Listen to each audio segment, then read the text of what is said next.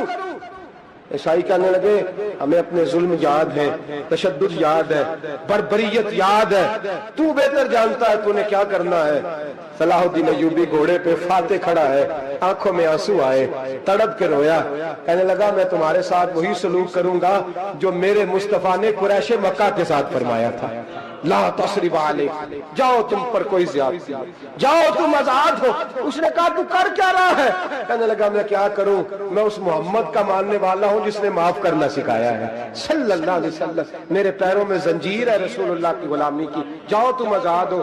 اس نے کہا تم آزاد ہو، لوگوں نے کلمہ پڑھنا شروع کر دیا، اشہد ان لا الہ الا اللہ واشہد ان محمدً عبدہ۔ سارے قبیلے کے کچھ نہ کچھ لوگ مسلمان، ایک قبیلہ رہ گیا مسلمان ہی نہیں ہوتا۔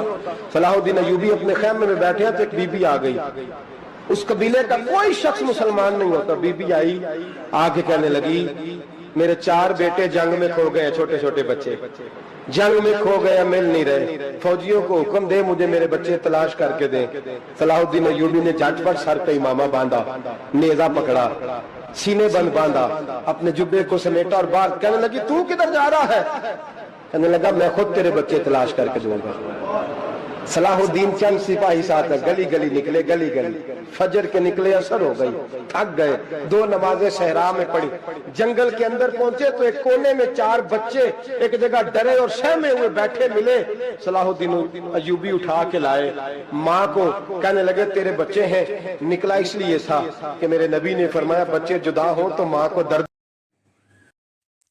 اس کرم کے سوا اور کیا چاہیے، ہوں نبی کا گدا اور کیا چاہیے، دین دنیا ملی آپ کے فیض سے، اس سے بڑھ کر بھلا اور کیا چاہیے، دین دنیا ملی آپ کے فیض سے، اس سے بڑھ کر بھلا اور کیا چاہیے، اس کرم کے سوا اور کیا چاہیے، ہوں نبی کا غدا اور کیا چاہیے، تم خدا کے ہو اور ہے خدا آپ کا، تم خدا کے ہو اور ہے خدا آپ کا، میں ہوں تم پر فدا اور کیا چاہیے،